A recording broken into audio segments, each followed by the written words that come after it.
For 3 years, she cared for a man who couldn't speak. She fed him, bathed him, talked to him like he was still alive inside. But what Maya didn't know was that he heard every single word.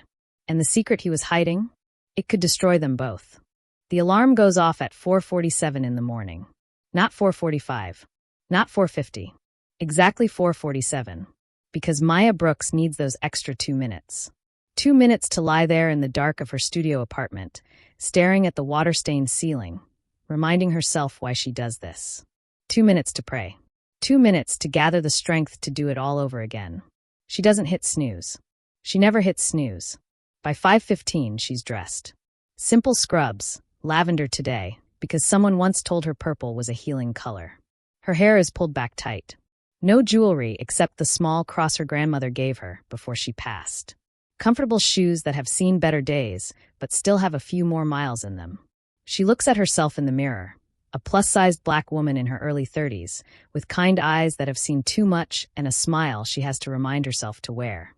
The world doesn't notice Maya Brooks. And most days, that's exactly how she likes it.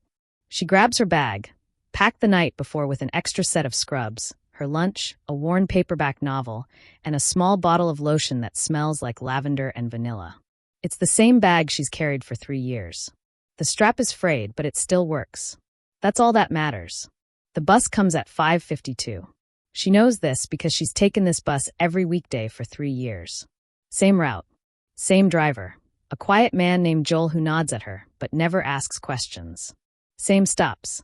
She sits in the back, near the window, and watches the city wake up around her. The streets are still dark, but there's that soft purple glow on the horizon that promises morning is coming. Most people on this bus are like her. Tired. Working. Invisible. They're janitors heading to office buildings. Cooks going to open restaurants. Healthcare workers starting shifts that will drain them dry. Nobody makes eye contact. Nobody talks. They're all just trying to survive another day. Maya pulls out her book, a romance novel about a woman who falls in love with a man who owns a bookstore. It's sweet, predictable, safe. She's read it twice already, but she keeps coming back to it. Because in this book, people choose each other. They see each other. And that's a kind of magic Maya stopped believing in a long time ago. But she still likes to read about it. The bus ride takes an hour and 12 minutes. Then she transfers to another bus, a smaller one that winds up the coastal highway toward Monterey. The ocean comes into view, dark and endless, crashing against the cliffs. It's beautiful in a way that makes you feel small. Maya used to find that comforting. Now it just reminds her how far she is from everything. By 7:30, she's standing at the gates. The Renner estate sits on a cliff overlooking the Pacific Ocean. It's the kind of place you see in magazines, modern glass, steel, surrounded by high walls and security cameras. There's a guard station at the entrance. 2 men in black suits with earpieces and dead eyes. They check her ID every single day, even though they know exactly who she is. Maya Brooks, she says, handing over her badge. The guard scans it, doesn't smile, doesn't say good morning, just nods and waves her through. She's been doing this for 3 years, and he's never once said her name. The walk from the gate to the main house takes 5 minutes. The driveway is lined with perfectly trimmed hedges and trees that probably cost more than Maya makes in a year. There are more cameras, more guards. This place isn't a home. It's a fortress. And somewhere inside, behind all that glass and steel and silence, is Lucas Renner. Maya enters through the service entrance, around the back, where the help is supposed to go. The kitchen staff barely glances at her. They're busy prepping breakfast for the security team and the few assistants who manage what's left of Lucas Renner's empire. Nobody talks to Maya. They never have. She's not part of their world. She's just the woman who takes care of the body upstairs. That's what they call him. The body. Like he's not even a person anymore. Like he's already dead. Maya climbs the stairs to the 2nd floor. The house is cold. Not just temperature, though the air conditioning is always turned up too high, but cold in a way that settles into your bones. There's no warmth here. No laughter. No life. Just silence. His room is at the end of the hall. Double doors. Always closed. Maya takes a breath, squares her shoulders, and walks in. Good morning, Lucas. The room is large but sterile. There's a hospital bed in the center, perfectly made. A wheelchair by the window. Medical equipment on rolling carts, monitors for stands, trays of supplies. Everything is clean, organized, efficient. And in the bed, propped up slightly with pillows, is Lucas Renner. He's 43, but he looks older. His hair is dark, streaked with gray. His face is handsome in a sharp, dangerous way. Strong jaw, high cheekbones, the kind of face that probably used to command a room. But now his eyes are vacant. His body is still. His hands rest limply at his sides. The world says Lucas Renner is paralyzed. A car accident, they said. Traumatic brain injury. He can't move. Can't speak. Can't do anything but breathe and blink. The world says he's as good as gone. But Maya doesn't see it that way. "How'd you sleep?" she asks, setting her bag down and moving to open the curtains. Sunlight floods the room, and she glances back at him. "It's going to be a beautiful day. I can see the ocean from here. You're lucky, you know. Not everybody gets a view like this." No response. There never is. But Maya keeps talking. Because that's what she does. That's what she's always done.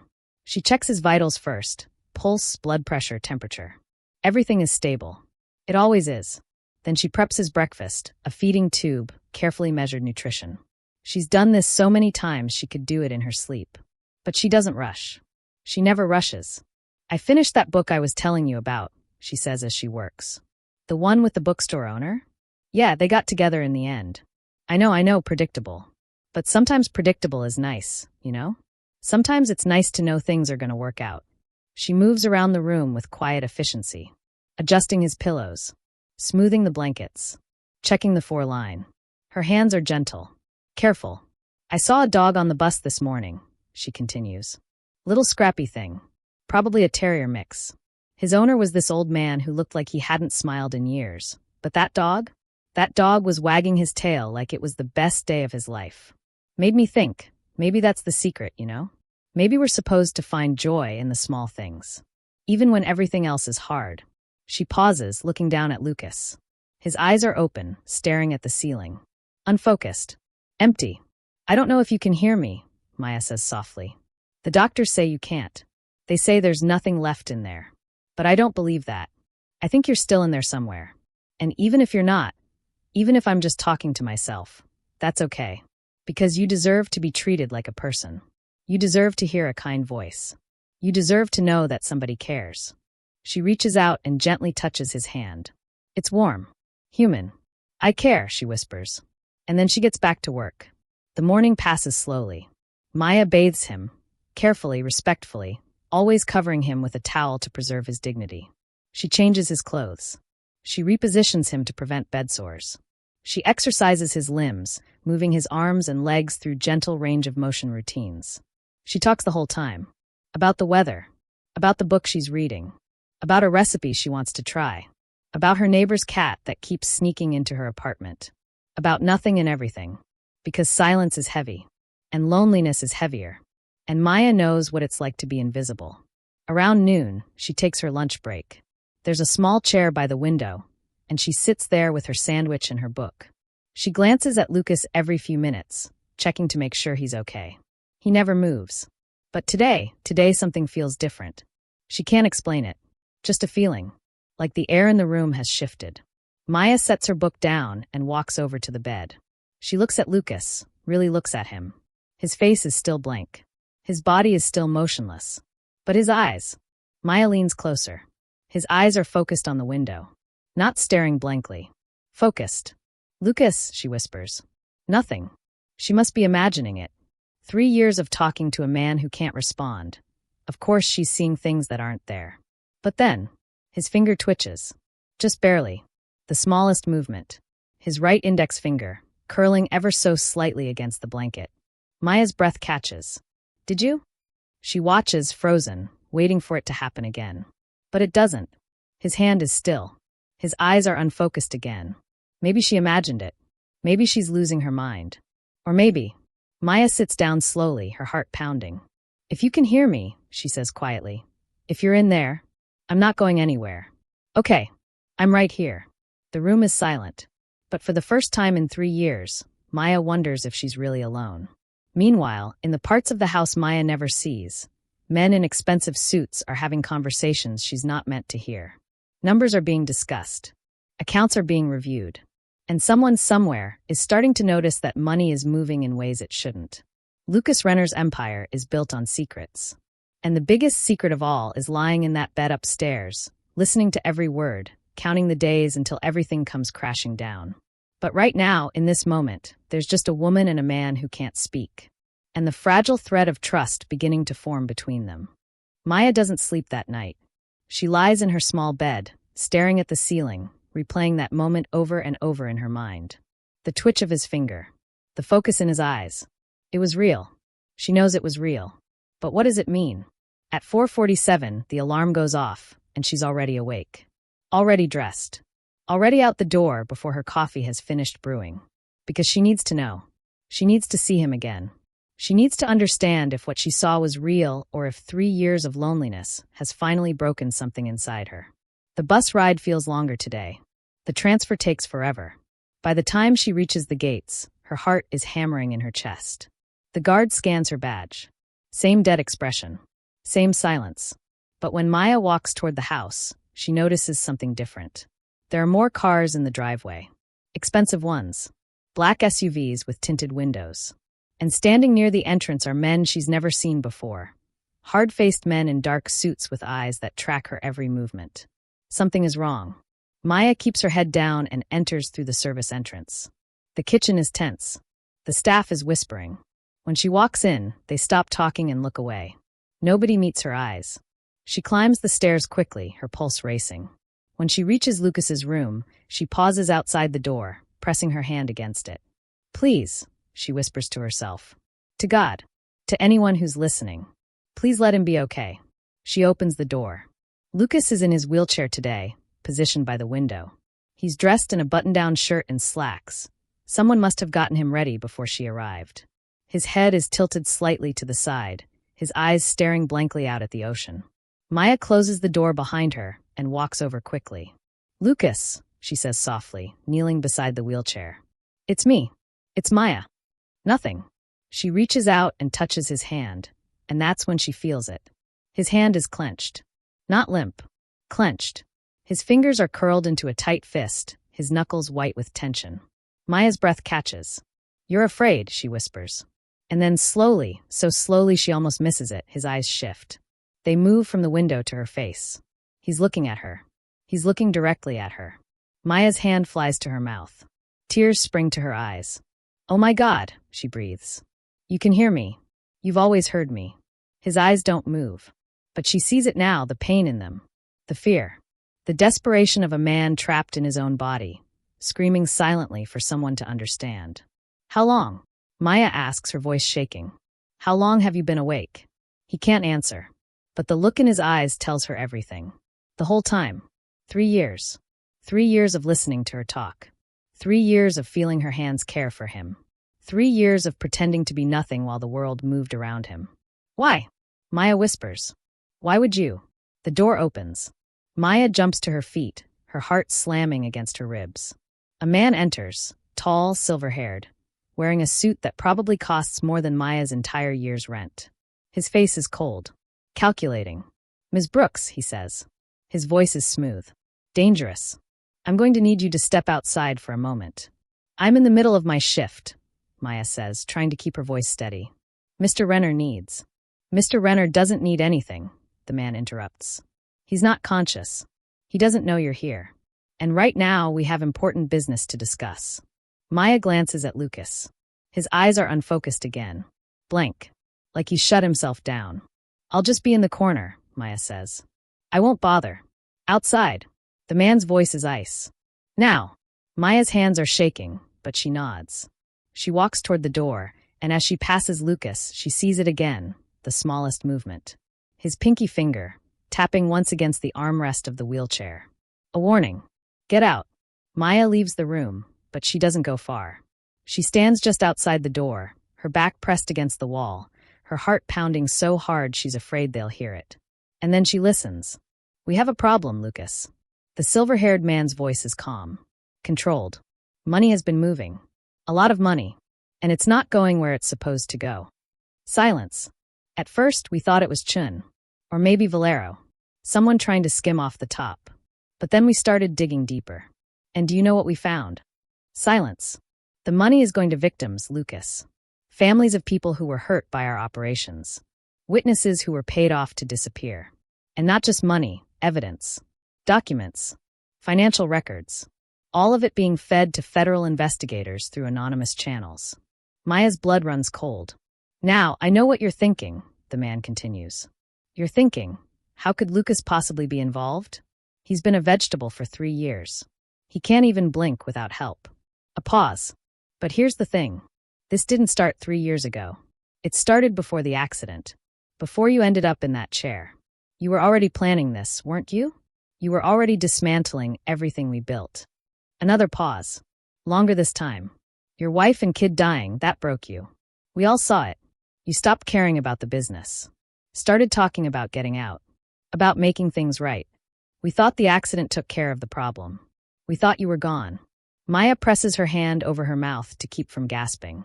But you're not gone, are you? The room is so quiet Maya can hear her own pulse thundering in her ears. I'm going to ask you one time, Lucas. And I need you to understand. Your answer determines what happens next. Can you hear me? Can you move? Silence. Because if you've been faking this whole time, then we have a serious problem. And problems get eliminated. Maya hears footsteps. Movement. Let me be clear. If you're in there, and you think you're going to take us down, you're wrong. We've covered our tracks. The feds have nothing that ties back to us. Just breadcrumbs leading to ghosts. A pause. But if you want to keep playing dead, if you want to keep sitting in that chair pretending the world has passed you by, we can make that permanent. All it takes is one pillow. One injection. One tragic complication. And the man who used to be Lucas Renner finally stops breathing. Maya's legs feel like they might give out.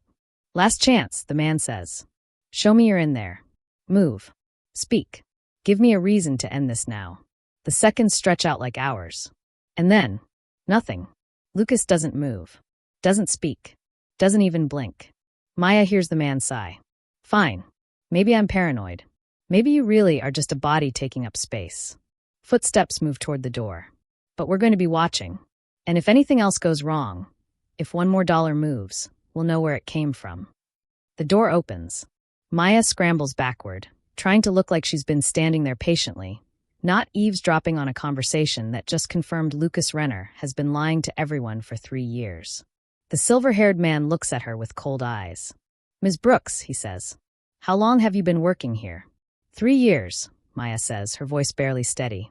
And in those 3 years, has Mr. Renner ever shown any signs of consciousness? Any movement? Any awareness at all? Maya's mind is racing.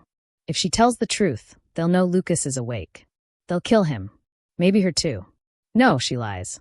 Never. The man studies her for a long moment. Good, he finally says. Keep it that way. He walks past her down the hall and disappears. Maya stands there frozen until she hears the front door close.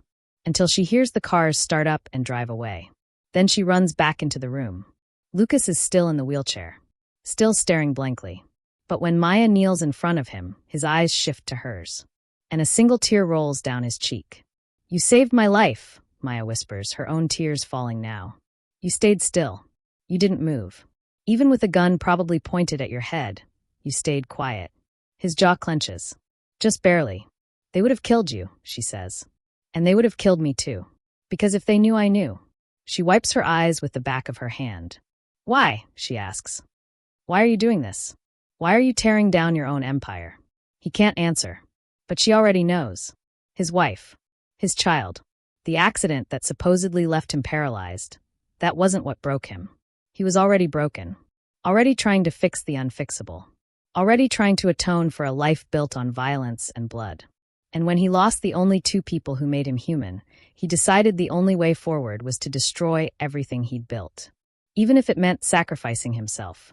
You're trying to make things right, Maya says softly. You're trying to give back what was taken. You're trying to save people. His eyes close. But Lucas. Maya takes his hand. Who's going to save you? The days that follow are the longest of Maya's life. She comes to work every morning, and she pretends. She bathes Lucas. Feeds him. Talks to him like nothing has changed. But everything has changed. She sees it now, the small movements he makes when no one else is looking. The way his fingers twitch when she reads to him. The way his eyes follow her around the room. The way his breathing changes when she talks about something that makes her sad. He's been here the whole time. Listening. Feeling. Caring. And it's breaking her heart. Because she knows what's coming. The security around the estate gets tighter. More men. More cameras. More whispered conversations that stop when Maya walks by. They're looking for proof. Looking for a reason to end this. And Maya knows, she knows, that eventually they're going to find it. One night, after her shift, Maya is escorted out by a guard she doesn't recognize.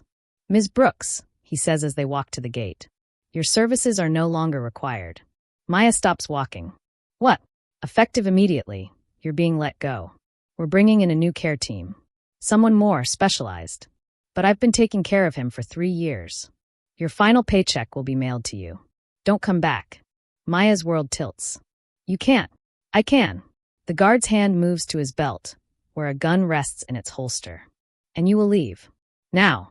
Maya wants to fight. Wants to scream. Wants to run back inside and grab Lucas and take him far away from this place. But she can't. So she walks through the gate. And she doesn't look back. For 2 days, Maya tries to move on.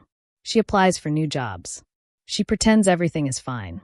She tells herself Lucas knew what he was doing. That he had a plan. That he'll be okay. But she can't sleep. Can't eat. Can't stop seeing the look in his eyes when that man threatened him. On the 3rd day, she breaks. She takes the bus back to Monterey. She walks up to the estate. And when the guard tries to stop her, she pushes past him. "I need to see him," she shouts. "Ma'am, you need to leave." "No, I'm not leaving. Not until I know he's okay." Arms grab her. Pull her back. And that's when she hears it. A voice. Strong. Clear. Furious. "Let her go." Everyone freezes. Maya looks up. And there, standing in the doorway of the mansion, is Lucas Renner.